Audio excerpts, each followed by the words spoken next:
اور شاید اس نے بھی قدرت نے زبان کو ایسی سریع اور عمل مشین بنایا ہے کہ آدھے منٹ میں اس سے ایسے کلمہ بھی بولا جا سکتا ہے جو اس کو جہنم سے نکال کر جنت سے پہنچا دے، جیسے کلمہ ایمان، یا دنیا میں دشمن کی نظر میں جس کو محبوب بنا دے، جیسے کسی نے قصور کی معافی، اور اسی زبان سے اتنے ہی مقصد میں ایسا کلمہ بھی بولا جا سکتا ہے جو اس کو جہنم میں پہنچا دے، جیسے کلمہ کفر، یا دنیا میں اس کے بڑے سے بڑے مہربان دوست کو اس کا دشمن بنا دے، جیسے گالی گلوچ وغیرہ۔ جس طرح زبان کے منافع بے شمار ہیں، اس کی ہلاکت وآخرین بھی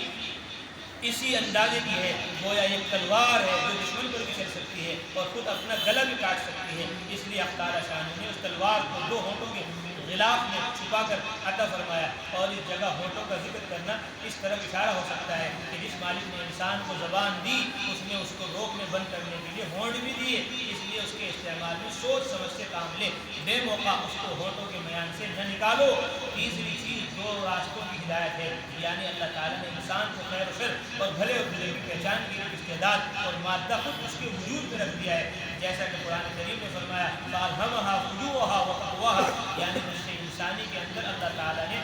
فجور اور تقوی دونوں کے مادے رکھ دیے۔ تو اس طرح کی ابتدائی ہدایات انسان کو خود اس کی ضمیر سے ملتی ہیں، پھر اس ہدایت کی تعین کے لیے انبیاء علیہ السلام اور آسمانی کتابیں آتی ہیں جو ان کو بالکل واضح کر دیتی ہیں۔ خلاصہ یہ ہے کہ جاہل اور غافل انسان قدرت حق کے منکر ذرا اپنے ہی وجود کے چند نمایاں چیزوں میں غور کرے تو قدرت اور حکمت کے کمال کا مشاہدہ ہو جائے گا۔ آنکھوں سے دیکھو، پھر زبان سے اقرار کرو، پھر دو راستوں میں سے خیر کے راستے کو اختیار کرو۔ آگے بھی اس کی غفلت شعاری اور بے فکری پر تنبیہ ہے کہ ان روشن دلائل سے اللہ تعالیٰ کی قدرت کاملہ اور اس کے ذریعے قیامت میں دوبارہ زندہ ہونے اور حساب دینے کا یقین ہونا چاہیے۔ اس یقین کا مقتضا یہ تھا کہ یہ خلق خدا کو نفع اور راحت پہنچاتا، ان کی ایذاؤں سے بچتا اور اللہ تعالیٰ پر ایمان لاتا اور خود اپنی اصلاح کرتا اور دوسرے لوگوں کی اصلاح کی فکر کرتا، تاکہ قیامت میں وہ صحابہ یمین یعنی اہل جنت میں شامل ہو جائے۔ مگر اس بدنصیب نے ایسا نہ کیا، بلکہ کفر پر قائم رہا جس کا انجام جہنم کی آگ ہے۔ آخر صورت تک یہ مضمون بیان ہوا، اس میں چند نیک اعمال کے اختیار نہ کرنے کو ایک خاص انداز سے بیان فرمایا۔ فَلَقْتَحَمَ الْعَقَبَةَ وَمَا أَدْرَاكَ مَا الْعَقَبَةُ، عقبہ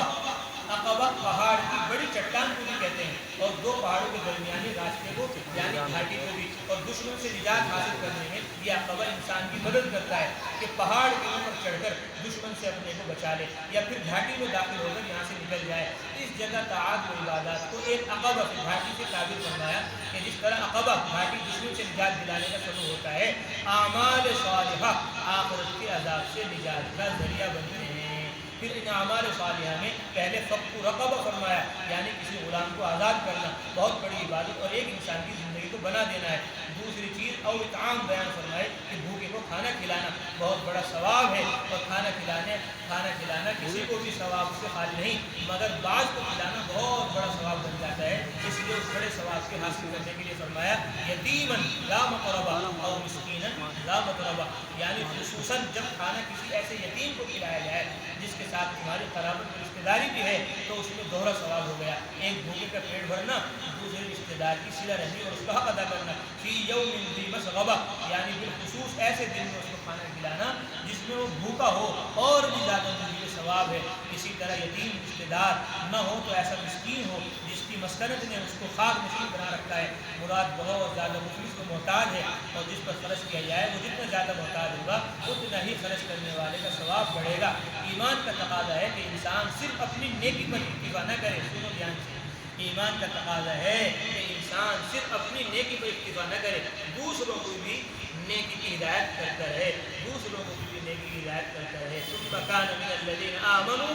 وتواصوا بالصبر وتواصوا بالمرحمة، اس آیت میں ایمان کے بعد مومن کا یہ فرق بتلایا گیا کہ وہ دوسرے مسلمان بھائیوں کو بھی صبر اور رحمت کی تلقین کرتا رہے۔ صبر سے مراد نفس کو برائیوں سے روکنا اور بھلائیوں پر عمل کرنا ہے، اور مرحمت سے مراد دوسروں کے حال پر رحم کھانا، ان کی تکلیف کو اپنی تکلیف سمجھ کر ان کی ایذا اور ان پر ظلم سے بچنا۔ اس میں تقریباً دین کے سارے ہی احکام آ گئے۔ تم سورۃ البلد بحمد اللہ 23 شعبان 1391 ہجری کو یہ تفسیر لکھی گئی، اور یہاں 1446 ہجری میں خانقاہ محمدیہ میں پڑھی گئی۔ یہ کتاب کے لکھنے کا فائدہ ہے کہ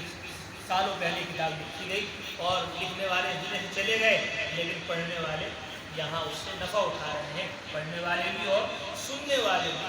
میں کہتا ہوں دین کے ہر کام میں آدمی کو لگنا چاہیے، نہیں لگ رہا تو کم سے کم ان کی مدد کرنی چاہیے۔